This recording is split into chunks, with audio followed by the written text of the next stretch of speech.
Bienvenidos todos a la casa del Señor. Vamos al verso 3. Mateo 24, versículo número 3. Y quiero proponer y sugerir el título de esta enseñanza: Israel, la señal profética de Dios para el mundo. Muy bien, vamos al capítulo 24. Queridos hermanos, cuando nosotros vemos situaciones, cosas, y también podemos ya vislumbrar algo, es necesario la Biblia para todo. Muchas veces las personas tienen dudas tremendas, confusión, y no hay otro lugar que no sea la iglesia, el pueblo de Dios y la Biblia, la que deba explicar las cosas que están pasando a nuestro alrededor. Entonces es muy normal y es común que la gente pregunte, que las personas digan: ¿y ahora qué está pasando en el mundo? ¿Qué es lo que está aconteciendo en nuestras vidas? Es normal.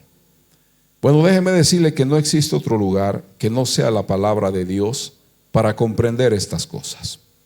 Estamos nosotros viviendo y experimentando una de las situaciones, hermanos, absolutamente, hermanos, nueva, como es el conflicto que hay en este momento en el mundo. ¿Por qué tenemos que hablar de esto? Porque esta situación va a afectar a todas las cosas. La economía, la misma sociedad va a cambiar, los planes y los proyectos van a cambiar. Vamos a tener que sufrir las consecuencias de estas cosas, porque también tiene que ver con un tema económico. Entonces, nosotros preguntamos y quisiéramos oír una voz oficial, ¿verdad?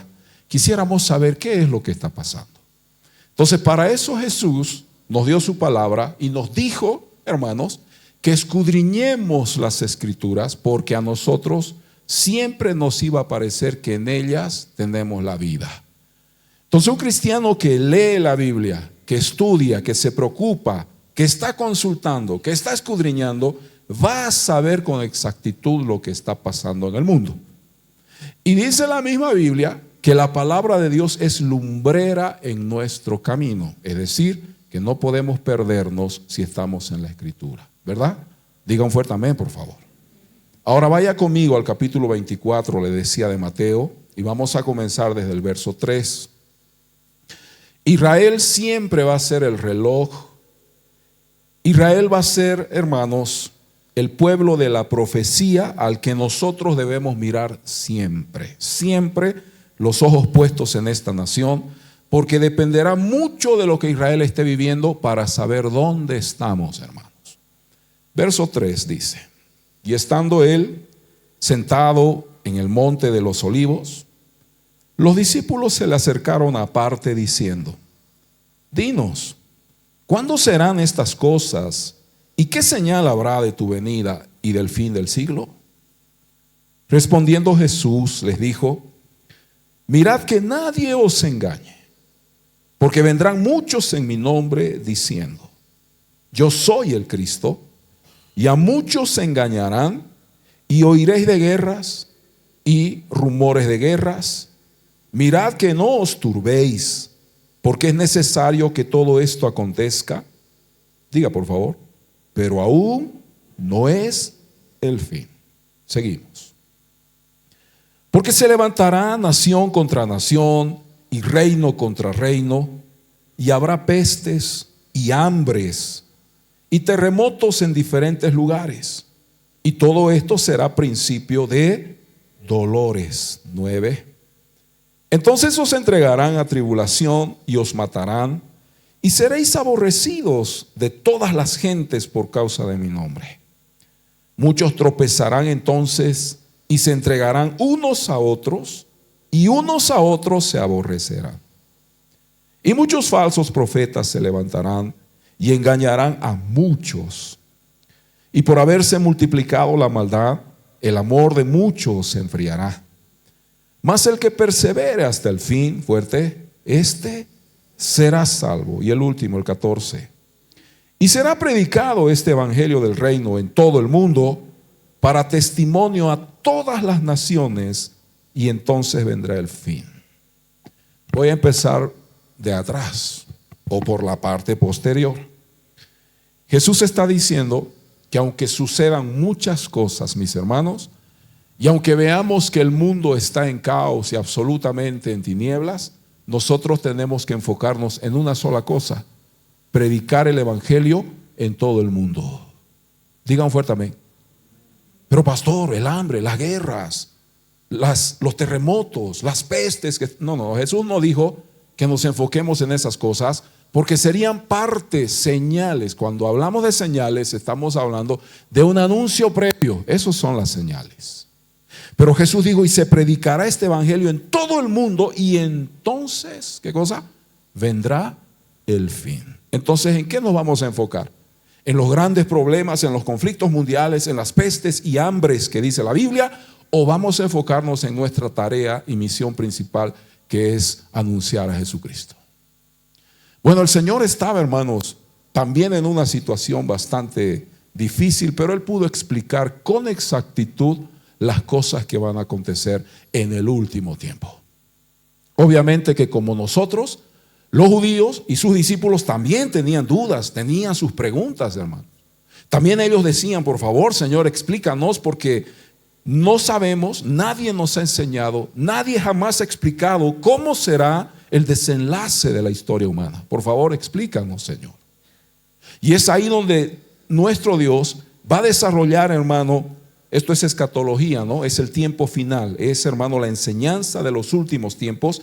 Pero Él va a dar detalles impresionantes, hermanos, que no solo se vieron, sino que los estamos viendo hoy. Ahora, la profecía tiene, hermanos, tres características. La primera es para un tiempo pasado, la profecía es para un tiempo presente y también es para un tiempo futuro. Es decir, que la profecía y la palabra de Dios, mi hermano, se ha estado cumpliendo, se cumple y se cumplirá al 100%. De todas las cosas que oímos, solamente la Biblia tiene la precisión del tiempo final. Dígale a su hermano, por favor: mira la Biblia. Dígale así.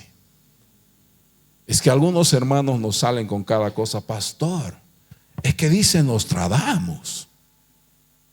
Pastor, es que he escuchado a una, no sé, una adivina de tal nación, de tal lugar que está. Hermanos, por favor, nuestra mirada está en la Escritura. Y la Escritura para nosotros, hermanos, va a ser todo lo que necesitamos para comprender. Digan fuerte amén, por favor. Ok. Cuando la gente pregunta ¿qué es lo que está pasando en el mundo en este momento?, la única respuesta correcta es el cumplimiento de lo que está escrito en la Biblia desde hace más de 2000 años, cuando Jesús vino al mundo por primera vez. Es decir, que el canon de la Biblia, canon significa una regla para medir, desde que Jesús vino al mundo, muere y resucita, se va a cerrar el canon bíblico. Es decir, nada más será importante en el mundo que la palabra de Dios, y a ella debemos ver para comprender lo que está pasando.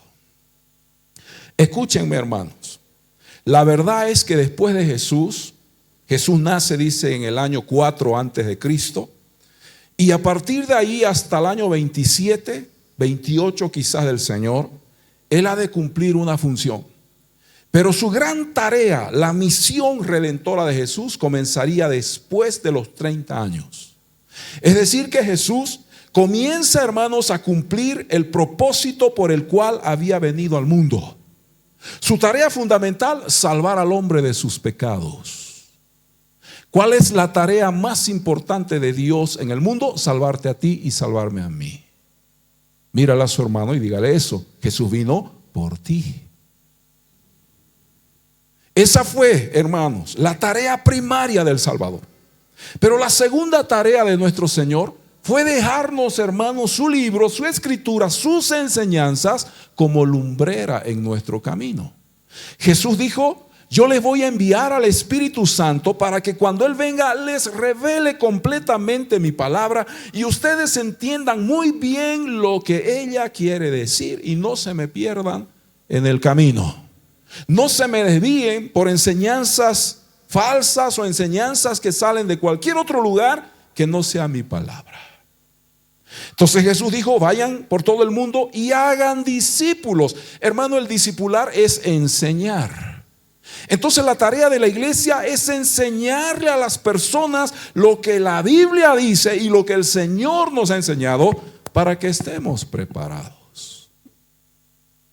No existe nada más horrible, hermano, que un pueblo que no tiene conocimiento ni base bíblica. Pero si hay algo maravilloso, hermano, es tener un pueblo bien preparado en las Escrituras. Digan fuertemente, por favor. Eso implica conocimiento, escudriñaje. Eso tendríamos que hacer. Vaya conmigo, Lucas capítulo 21. Pastor, ¿ya estamos en el fin del mundo? No, mi hermano. No se asusten, porque algunos me miraron y se asustaron. Ay, el fin del mundo.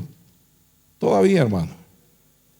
Aunque se oigan y se vean estas cosas, Jesús dijo: aún no es el fin. Después explicaré esto. Lucas 21, verso 25. Dice así: entonces habrá señales, ¿dónde? En el sol, en la luna y en las estrellas. Por favor, díganme si estas cosas no están pasando ya. El sol está diferente, el sol está muriendo, la luna, las lunas de sangre, todas estas cosas son señales, hermanos. Dice así la Biblia. Verso 26, volvemos al 25. Entonces habrá señales en el sol, en la luna y en las estrellas, y en la tierra angustia, ¿de qué? De las gentes confundidas a causa del bramido del mar y de las olas, desfalleciendo los hombres por el temor y la expectación de las cosas que sobrevendrán en la tierra, porque las potencias de los cielos serán conmovidas. Entonces verán al Hijo del Hombre, que vendrá en una nube con poder y gran, ¿qué cosa? Gloria. Cuando estas cosas comiencen a suceder, el Señor le dice a los judíos: erguíos y levantad vuestra cabeza, porque vuestra redención está cerca. Digan fuertemente. También les dijo una parábola. Mirad la higuera representa a Israel, hermanos. Mirad la higuera y todos los árboles. Los árboles serían los pueblos alrededor de Israel, a eso se refiere. Verso 30, cuando ya brotan, viéndolo, sabéis por vosotros mismos que el verano está ya cerca. Así también vosotros, cuando veáis que suceden estas cosas, sabed que está cerca el reino de Dios. De cierto os digo que no pasará esta generación hasta que todo esto acontezca. El cielo y la tierra han de pasar, pero mis palabras, fuerte, no pasarán. Muy bien, le explico esto. En 1948, hermanos, 14 de mayo, Israel vuelve a ser nación. Volvió a refundarse su estado. Israel estaba disperso, es decir, las pocas familias y gente que quedaba en aquellos años volvieron a ese territorio, hermanos, en 1948. Lo interesante es que el 14 de mayo se declara oficialmente que Israel vuelve a ser una nación. Y todo comienza de nuevo. Ahora escúcheme. Todo eso produjo que muchas naciones, hermanos, se levantaran en contra de Israel y dijeran: no es posible que esta nación vuelva a ser nación. No está bien. Recuerden ustedes que antes que Israel ocupara ese territorio, hermanos, vivían los cananeos. La Biblia dice que cuando Josué conquistó la tierra prometida, estaban los gergeseos, los jebuseos. Había muchos pueblos allí, pero ¿por qué Dios los desaloja y le entrega a Israel la nación? Le voy a explicar por qué.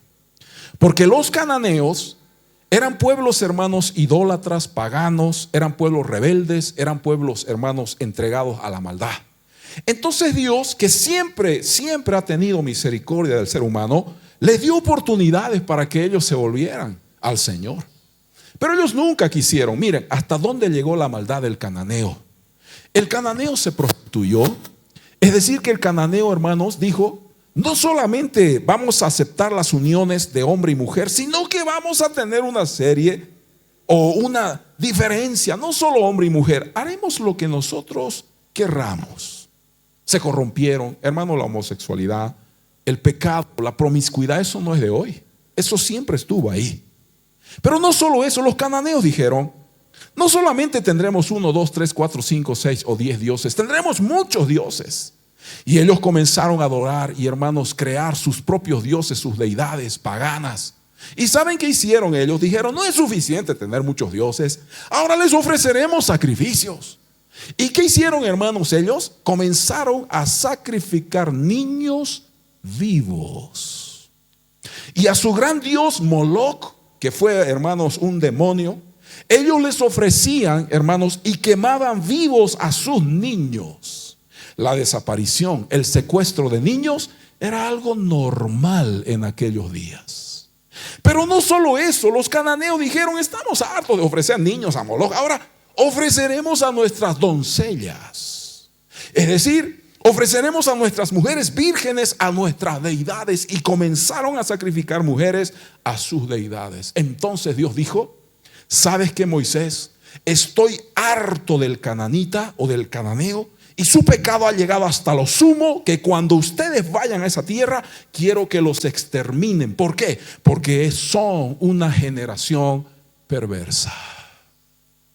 Hermanos, cuando alguien dice, Dios mató niños, Dios mató gente, hubo genocidio, Dios, el Dios de la Biblia es un asesino, un momento. Si Dios no exterminara el mal, si Dios no cortara el mal, hermanos, en algún momento la gente y las sociedades se corrompen a lo sumo. ¿Por qué cree usted que Jesús ya vuelve? Porque el pecado de la humanidad ha llegado a lo sumo y Dios ha dicho, basta. Digan fuerte amén, hermano. Dios nunca hace las cosas por maldad, porque Él menosprecia, porque es un Dios de guerra, porque es un Dios asesino. No, antes de juzgar a Dios, deberíamos conocer e informarnos del contexto humano. Antes que Dios destruya Sodoma y Gomorra, ¿usted cree que Dios no le dio oportunidad a esas gentes de que se arrepientan? Antes de que Dios envíe fuego y azufre del cielo, ¿usted cree que Dios no le dijo a Abraham, si hubieran 50, si hubieran 30, si hubieran 20, si hubieran 10, no destruiré? Pero como no había nadie, al final Abraham se calló y dijo, Señor, tú tienes toda la razón. Esta generación, esta sociedad, estos pueblos son tan perversos que no hay cura para ellos. Y por eso Dios desata y derrama su juicio. Iglesia querida, antes que Israel ingrese a esa tierra prometida, ahí vivía el cananeo. Y Dios dijo, ustedes los van a sacar, pero no van a hacer alianza, los van a destruir, porque si ustedes no los destruyen, esos pueblos los van a arrastrar a ustedes, los van a contaminar y los van a desviar de mí. Por eso el Señor es que va a roer, va a arrasar y va a destruir el pecado de estos pueblos. Mis hermanos, cuando vemos la Escritura, cuando nosotros vemos la palabra del Señor, entonces vamos a entender que siempre, hermanos, el hombre ha tenido la posibilidad de salvarse, de arrepentirse, pero es su decisión. Si el hombre quiere volverse a Dios, debe dejar su pecado, su vida vieja y comenzar una vida nueva. Digan fuerte amén, hermano. Pero si el hombre no quiere, hermano, si el hombre dice, no, a mí no me interesa la santidad, seguir al Señor, no me interesa el cambio de vida, es su decisión. Dios no dice nada, es tu decisión.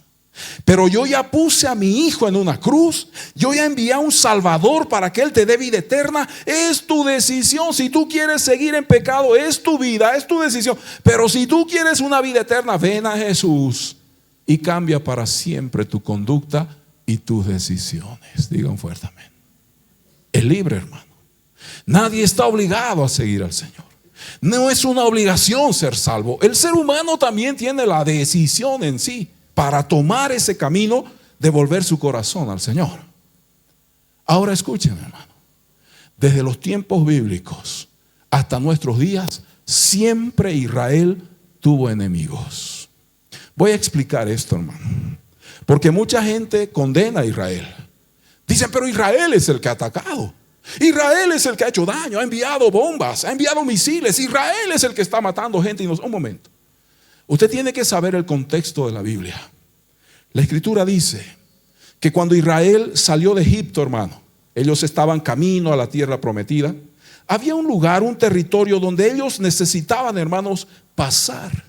¿Quién habitaba en ese territorio? La Biblia dice que vivían los amalecitas.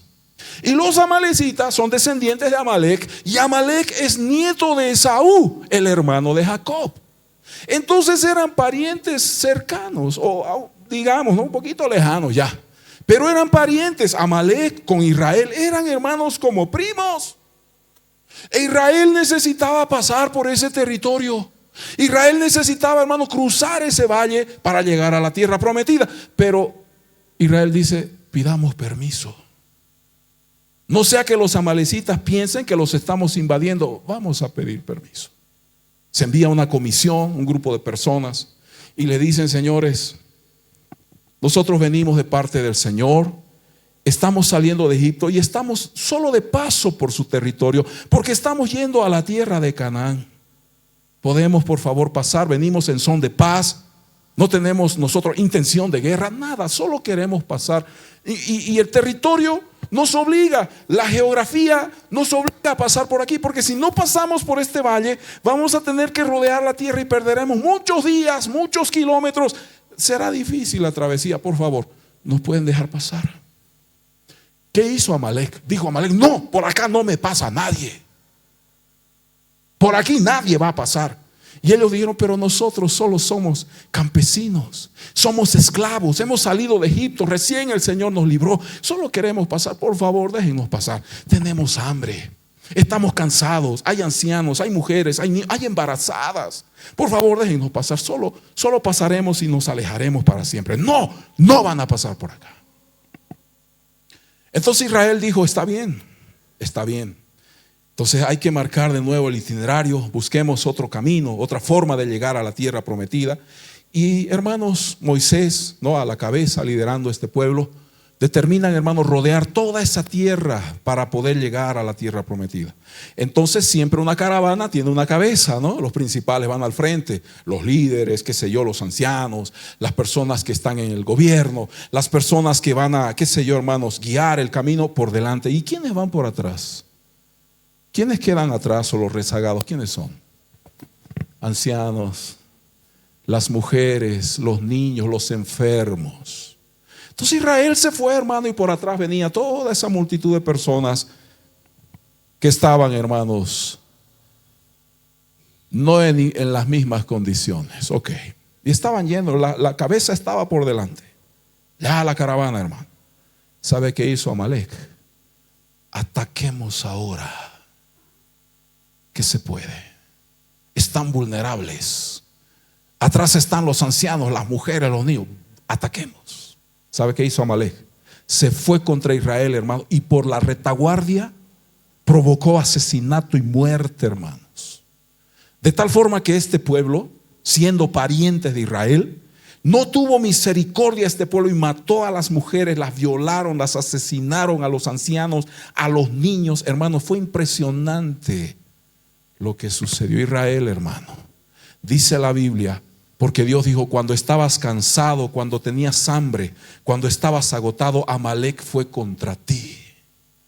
¿Y sabe qué hizo Dios? Dijo: porque este pueblo atacó a mi pueblo siendo cobarde y lo hizo por retaguardia, yo lo destruiré. Siempre Dios hace algo porque Él lo sabe. Si Dios se fue contra Amalec, no es porque Dios sea malo. No, Dios es un Dios asesino, Él mata gente. Un momento. Dios, hermano, quería paz entre sus pueblos. Y Dios lo único que hizo fue defender a Israel, porque murió gente inocente, hermano. Cuando Israel estaba cansado, agotado, con hambre en el desierto, fueron atacados y Dios salió en defensa de su pueblo. A lo largo de la historia, hermanos, Israel siempre ha sido un pueblo pacífico. Pero Israel aprendió a defenderse, hermano, como todos. Si yo veo que a mi familia están atacando, por más pacífico que sea, voy a defender. Digan fuertemente. Si yo veo que a una mujer están estropeando, golpeando, dañando, yo voy a salir en defensa de esa mujer, hermano. Si yo veo que a un anciano lo están explotando, están abusando de él, lo están golpeando, yo voy a salir en defensa de ese anciano. Si yo veo, hermano, que a un niño lo están explotando, ultrajando, destrozando, téngalo por seguro que yo saldré en defensa de ese niño. Porque la injusticia, hermano, no se la puede tolerar. Digan fuertemente. Pero ¿cómo lo haré? No, este es un pastor peleador, es un no. Tenemos que proteger al inocente, porque Dios es padre de viudas y defensor de huérfanos. ¿Qué ha hecho Israel a lo largo de su historia? Solo se ha defendido, hermano. Es una nación tan pequeña. Tiene solamente 9 millones de habitantes. Su territorio es tan pequeñito. Para que usted me entienda, acá está la hermana Shirley. Tarija es uno de los departamentos más pequeños de Bolivia. ¿Sabe cuál es la geografía de Israel actualmente? Es la mitad de Tarija. Es tan pequeñito. Pero todo ese territorio no era así. Cuando David reinó, cuando Salomón reinó, se expandió tanto, hermanos, el dominio de ellos. Era tan grande y tan maravilloso Israel. Fue la época de oro, el auge de los reyes. Dios estaba con ellos. Era tan grande su territorio, pero sus enemigos dijeron: no, este territorio es nuestro, nosotros somos dueños de esta tierra. Israel es un advenedizo, Israel es un intruso, debe salir, no debe estar. Y ahí ha comenzado todo. Pero escuchen, hermano, ¿sabe quién le regaló la tierra a Israel? ¿Sabe quién le dio esa tierra a Israel? Tierra donde fluye leche y miel. Fue nuestro Señor. Dios dijo: esa tierra es para mi pueblo. Y los pueblos alrededor dijeron: no, no es de ellos, es nuestra. Y por eso a lo largo de tantos siglos, hermanos, tantos años, es que los pueblos han luchado contra esta nación para destruirla. Y si ahora Israel es tan pequeño, es porque sus enemigos alrededor les han quitado todo ese territorio que un día Dios les entregó. Mis hermanos, nosotros tenemos que orar por Israel, porque Israel es un pueblo pacífico, pero aprendió a defenderse. Como usted, siendo papá o mamá, usted saldría en defensa de sus hijos, ¿verdad? Usted saldría en defensa de su familia si esta es atacada o está en peligro. Pues Israel ha hecho lo mismo. Siempre, solamente, hermano, se preparó para defender lo que Dios le dio. Si hoy vemos las cosas como están, es porque Israel es un pueblo aborrecido, odiado. Es un pueblo, hermano, del cual muchos dicen: no debería estar aquí, esta tierra no es de ellos, es nuestra. Estábamos primero nosotros, y aunque ellos estuvieron primero, fue Dios quien los despojó de esa tierra y le entregó a su pueblo. Así que, hermanos, antes de atacar, de acusar a Israel, deberíamos informarnos y reconocer que Israel es el pueblo de Dios, que ha sufrido, hermanos, ataques, vejámenes, desprecio, menosprecio a lo largo de la historia. Pero Dios dijo: el que maldiga a Israel también será maldito, pero el que bendiga a Israel será bendecido por mi persona, dijo Dios. Así que cuando oramos por Israel, recuerde esto: hay una bendición especial para su vida cuando usted bendiga a esa nación. Digan fuerte amén, por favor. Los sucesos antes de que Jesús retorne al mundo por segunda vez. Antes que el Señor vuelva, se desarrollará la tribulación y gran tribulación. Eso dice la Biblia. Este evento que tiene 2 etapas, una leve y una desastrosa, por así decirlo. Vayamos por favor a Mateo 24. Rápidamente, mis hermanos. A su nombre. Mateo 24, vamos a ver los versos 15 en adelante.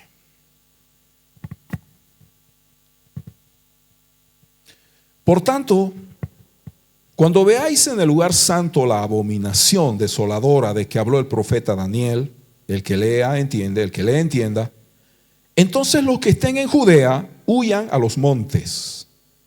El que esté en la azotea no descienda para tomar algo de su casa. Y el que esté en el campo no vuelva atrás para tomar su capa. Mas hay de las que estén encinta y de las que críen en aquellos días. Orad pues que vuestra huida no sea en invierno ni en día de reposo, porque habrá entonces gran tribulación, cual no la ha habido desde el principio del mundo hasta ahora, fuerte, ni la habrá. Jesús dijo que antes que Él vuelva por segunda vez, mis hermanos, sucederían estas cosas, una gran tribulación. Según el profeta Daniel y según Jeremías, esta se divide en dos etapas, 3.5 de años. Primero, en la cual será leve la situación, pero eso no quiere decir que no haya tribulación. Se van a ver, hermanos, terremotos, pestes, hambres en el mundo, guerras, amenazas de guerra. Se va a escuchar, hermano, que por ejemplo nuestro sistema solar está muriendo, que los planetas están muriendo, que estrellas están explotando. Se va a oír mucho de esto. Se va a ver, hermanos, terremotos en diferentes lugares.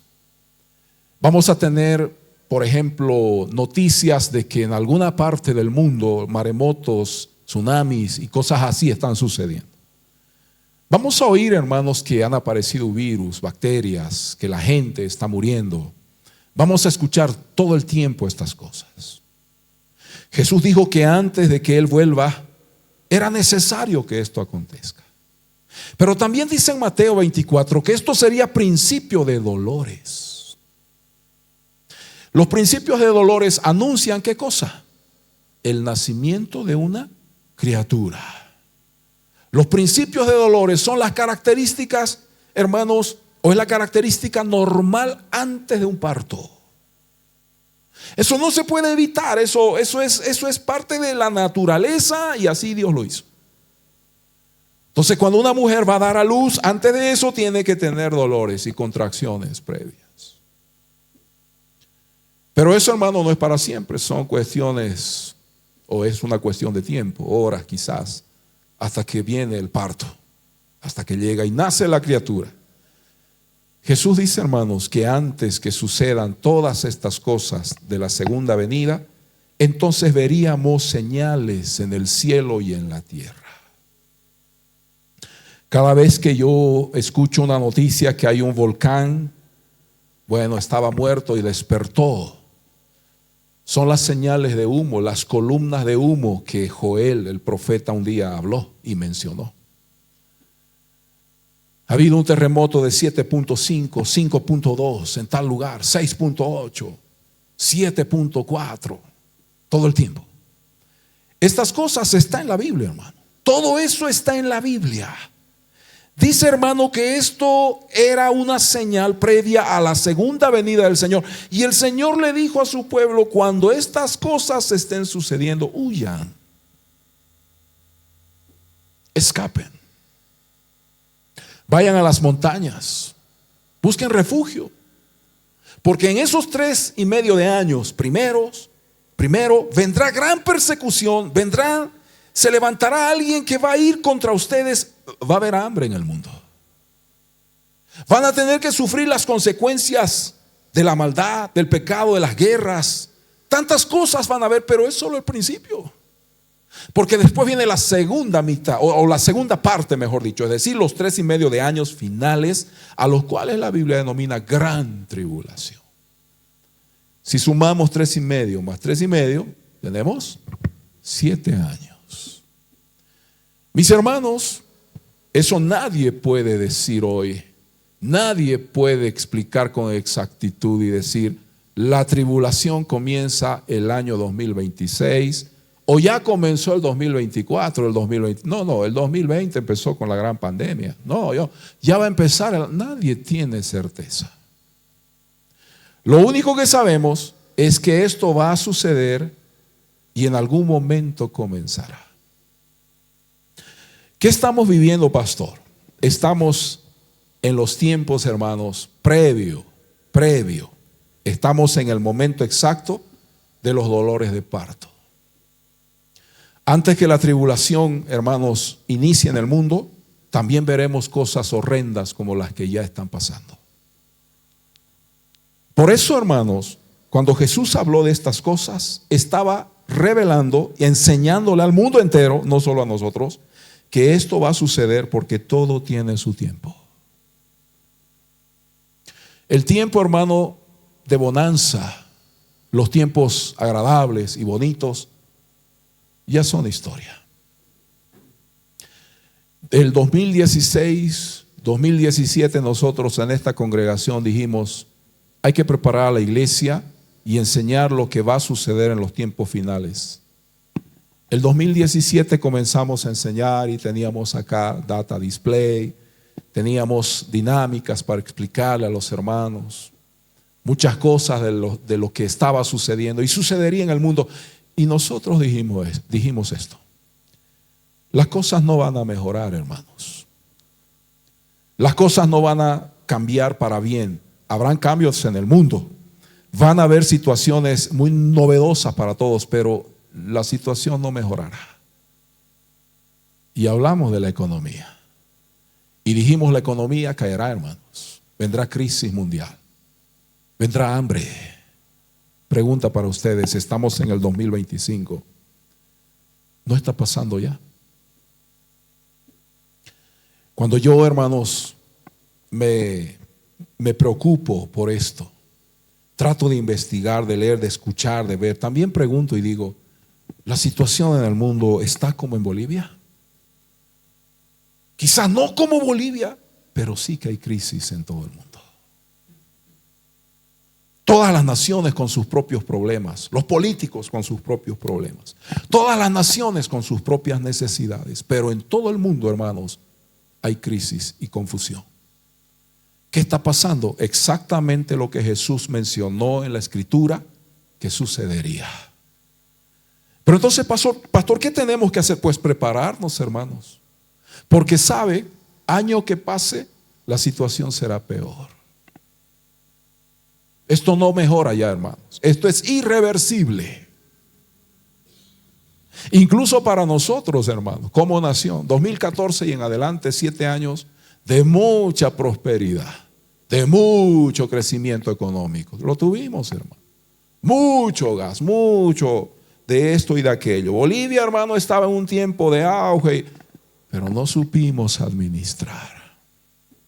No nos preparamos para los siguientes 7 años de hambruna y escasez que llegaría sobre el mundo. Pastor, no me asuste. No puedo asustarlo. Usted tiene que estar confiado en las palabras de su Señor. Y usted tiene que estar seguro que Jesús volverá. Y Él va a volver en el momento exacto para sacar a su iglesia de este mundo, porque el mundo se va, hermanos, a destruir. Vienen 7 años, hermanos, de tribulación y gran tribulación. Y la iglesia está solamente de paso. Ya, hermanos, pensar en 5, 10, 15 años, eso tal vez sea locura, ya es utopía, hermano. Yo no puedo decirle a usted, ya va a empezar la tribulación el mes que viene o el otro año. No puedo hacer eso. Pero que estamos en los momentos de dolores de parto, ya estamos, ya hemos entrado todos. El mundo ya entró en eso. Por eso estamos viendo a Israel, hermanos, en una situación increíble. Nunca antes, hermanos, yo había visto a Israel en el estado que está hoy. Nunca antes. No sé si usted ha visto eso. El 14 de mayo de 1948 Israel vuelve a ser nación. Y a partir de ahí las cosas cambiarían para siempre. Israel en este momento solo tiene como ayuda al Señor. Digan fuertemente. No, pastor, pero Estados Unidos recién destruyó, ¿no?, esas bases nucleares. Hermanos, solo Dios es dueño de Israel. Y ninguna otra nación, porque todas las naciones finalmente van a dejar a Israel. Miren a la higuera, dijo Jesús, y miren también los árboles. La higuera representa a Israel que floreció desde 1948. Pero los otros árboles, Egipto, Jordania, todos los países árabes, hermanos, alrededor, también despertaron. Y hermanos amados, desde 1948 hasta nuestros días, hasta nuestra generación, ya estamos llegando a los 70 años. ¿No le parece a usted que ahí comenzó el tiempo del fin? no se ha dado cuenta que desde 1948 las cosas cambiarían para siempre. Es decir, que después de 70 años, hermanos, y quizás llegar hasta los 80, el Señor volverá. Porque todo tiene su tiempo, porque el cumplimiento de la palabra es una realidad y porque la iglesia de Cristo está esperando a su Salvador. Digan fuerte amén. Este es el tiempo en que muchos desistirán y abandonarán la iglesia. Este es el tiempo donde muchos apostatarán de su fe. Este es el tiempo donde muchos se darán el lujo de decir: después pensaré en las cosas de Dios, después me salvaré, ahora soy joven, muy rico, un hombre de negocio, después le daré tiempo a Dios. Este es el tiempo, hermano. Pero este es el tiempo donde la iglesia se preparará para encontrarse en las nubes con el Señor Jesucristo. Y el Señor dijo esto: y el que persevere hasta el fin será salvo. Déjeme decirle algo, mi hermano. Si Jesús viene pronto a arrebatar su iglesia, porque ese es el término bíblico de Tesalonicenses, mucha gente se quedará. Es que hay un cupo, ¿no, pastor? Es que solo unos cuantitos. No, hermano. Es que mucho cristianismo en este tiempo está jugando a ser cristiano. Mucha gente piensa que venir al Señor es una opción más, es algo más, si puedo voy. Por favor, mi hermano, escúchame esto. Te estás jugando la eternidad. Y si Jesús viene y arrebata su iglesia y tú te quedas, de verdad que te digo, solo Dios te ayude. Porque vienen 7 años de calamidad y muerte sobre el mundo que ningún ser humano podrá manejar y soportar. Pero Jesús dijo en su libro Apocalipsis que Él nos libraría de ese día, que si perseveramos hasta el fin seríamos salvos. Iglesia querida, si no despertamos, si no nos damos cuenta dónde estamos, cuando el Señor venga, muy probablemente nos quedemos. Porque el Señor no va a llevar a cualquiera. El Señor no va a llevar al que no quiere irse. Atención. El Señor no va a llevar por llevar, hermano. El Señor se llevará 2 o 3 o 4 que realmente quieren irse con Él. Pero yo siempre fui a la iglesia. Yo siempre que podía iba, hermano. Probablemente. Pero amar al Señor implica mucho. Porque estas bancas están vacías cuando deberían estar llenas. Porque hay gente que dice: no voy a ir a la iglesia, no me gusta, no tengo tiempo. No, después voy. Ya llega el aniversario, ahí voy a estar.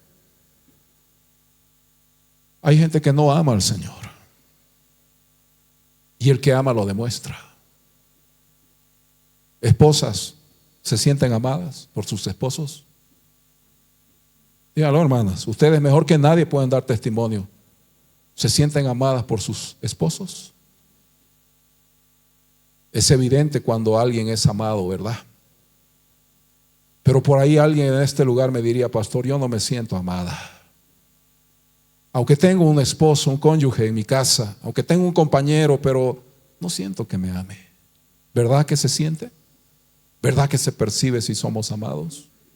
Hijos, ¿ustedes sienten que sus papás los aman? Respóndanme, hijos, ¿sienten que sus papás los aman? ¿Y cómo yo puedo saber que me aman? Por lo que esa persona hace por mí, por las cosas que da por mí, por la entrega que da hacia mí. Mi pregunta es esta: ¿qué haces tú por el Señor? ¿Lo amas? Hay transmisiones, pastor. Yo veo la transmisión, por eso no voy a... Hermano, hay gente que entra y sale de las transmisiones. Entra y sale. Yo no sé si entienden el mensaje. Están en su Face, en YouTube, en TikTok. Ay, si no, el pastor se va a dar cuenta que no estamos en la transmisión. El que ama lo demuestra. Y el que ama, hermanos, entrega todo. Por eso es que cuando una relación se termina duele tanto, porque entregaste todo a esa persona, ¿verdad? Pero un consejo, hermano: dale todo al Señor. Dale todo de ti. Ámalo hasta tu propia vida. Porque cuando Él venga, te llevará con Él. Y todo habrá terminado. Y todo tu esfuerzo y tu perseverar no habrá sido en vano. Estarás para siempre con Él. Le pido eso a la iglesia. Que amen al Señor. No seas un religioso más. No creas que esto es una opción, un juego. Está en juego tu eternidad. Porque después que comience la tribulación, el anticristo emergerá en el mundo. ¿Y sabes quién es este hombre? Es un ser diabólico. Es un personaje, es el hijo del diablo. Y él va a venir con una persecución al mundo y no tendrá misericordia de nadie. Y Él va a hacer que las personas que estén vivas sean marcadas, ya sea en su frente o en su mano derecha. Le pondrán una marca y el que no acepte la marca va a tener que morir decapitado. Dile a tu hermano, decapitación, dile.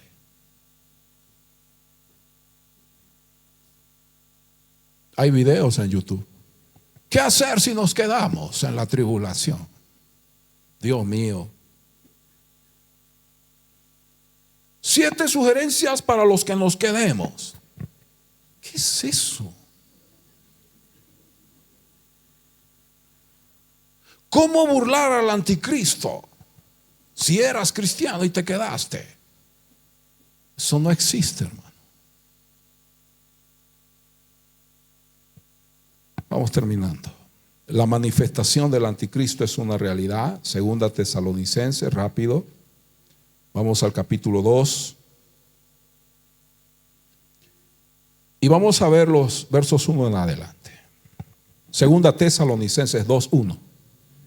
Pero con respecto a la venida de nuestro Señor Jesucristo y nuestra reunión con Él, hermanos, tenemos una reunión esperando por nosotros.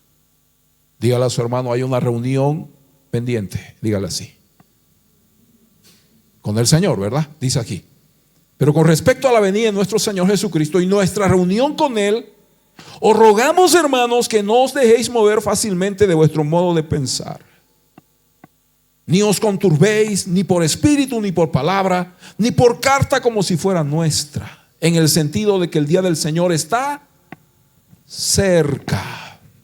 Nadie os engañe en ninguna manera, porque no vendrá sin que antes venga la apostasía y se manifieste el hombre de pecado, el hijo de perdición, el cual se opone, está hablando del anticristo, el cual se opone y se levanta contra todo lo que se llama Dios o es objeto de culto, tanto que se sienta en el templo de Dios como Dios, haciéndose pasar por Dios. ¿No os acordáis que cuando yo estaba todavía con vosotros os decía esto? Y ahora vosotros sabéis lo que lo detiene, a fin de que a su debido tiempo se manifieste. Porque ya está en acción el misterio de la iniquidad, solo que hay quien al presente lo detiene hasta que él a su vez se ha quitado de en medio. 8.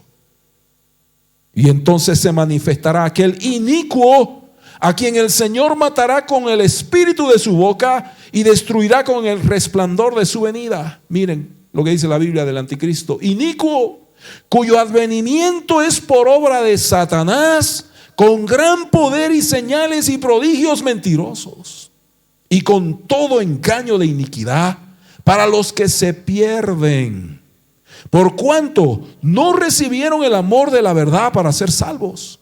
Por esto Dios les envía un poder engañoso para que crean la mentira, a fin de que sean condenados todos los que no creyeron a la verdad, sino que se complacieron en la iniquidad. Hermanos amados, está escrito en la Biblia.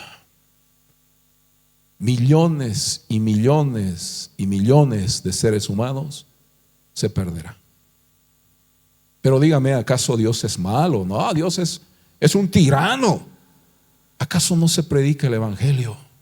¿Acaso no se le dice a la gente que se arrepienta, que venga al Señor, que busque ahora que se pueda? ¿Acaso no se viene diciendo esto por siglos?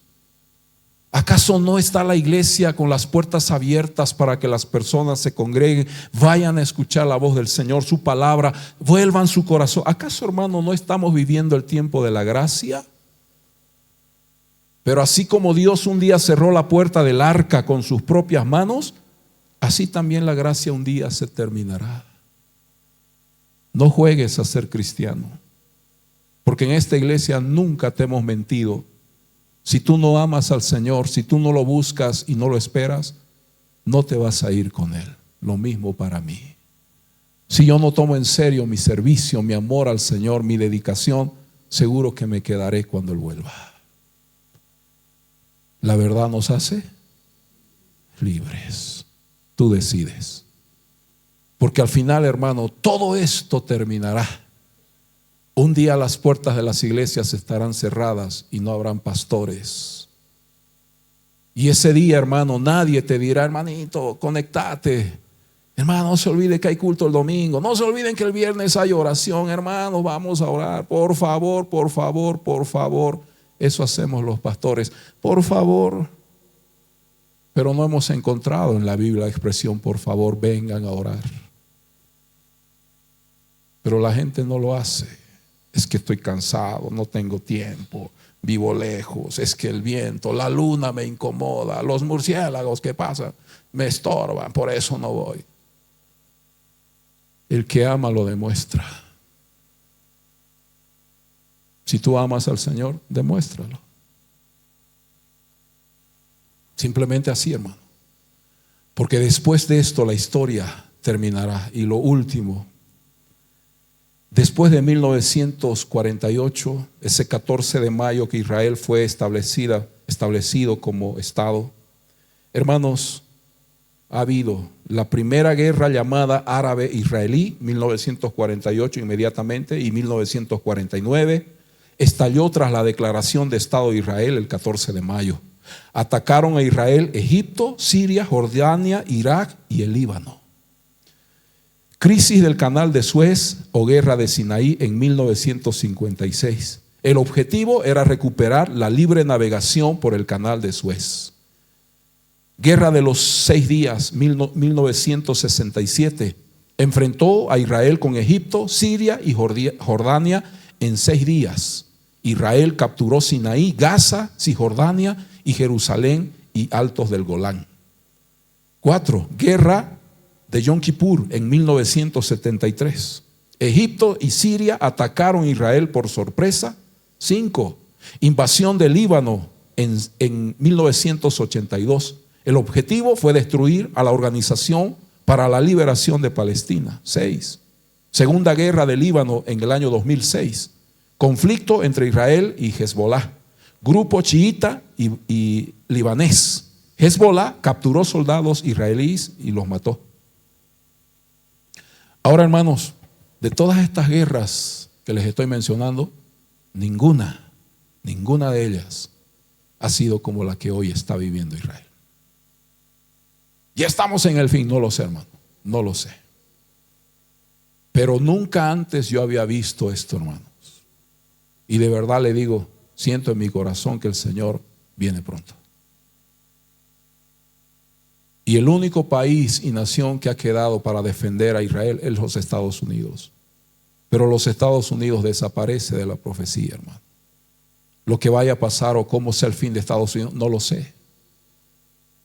Pero estamos a un paso de eso. Y si eso pasa, Israel queda absolutamente sola como nación. Y sus enemigos dicen, vayamos y despojémoslo y hagamos de su territorio nuestro territorio. Y cuando eso suceda, el Señor en las nubes, en un momento, en un cerrar, en un abrir y cerrar de ojos, vendrá y se llevará a su iglesia. Y colorín colorado, este cuento se habrá acabado. Así que, iglesia querida, póngase de pie. Es el tiempo de velar y de orar.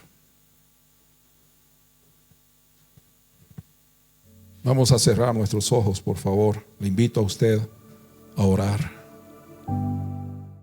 Qué bendición haber podido escuchar la palabra del Señor, porque Dios es bueno. Bueno, queremos agradecerles a todos ustedes por haber estado con nosotros compartiendo las escrituras en este maravilloso día. Queremos animarlos y pedirles que puedan suscribirse a nuestro canal y darle un me gusta, y además de compartir esta enseñanza con las personas que necesitan escuchar la palabra de Dios. Luego de disfrutar de este maravilloso tiempo, también queremos pedirte que puedas dejar un comentario o puedas escribirnos y hacernos conocer tu necesidad para que podamos orar por ti y estar siempre en contacto con todos ustedes. Para las personas que desean visitarnos, estamos ubicados en calle Oruro 451, justo en la esquina de la calle del Teatro al Aire Libre. Te vamos a esperar con los brazos abiertos. Muchísimas gracias por haber estado con nosotros en este maravilloso mensaje. Que Dios te bendiga y nos vemos la próxima vez.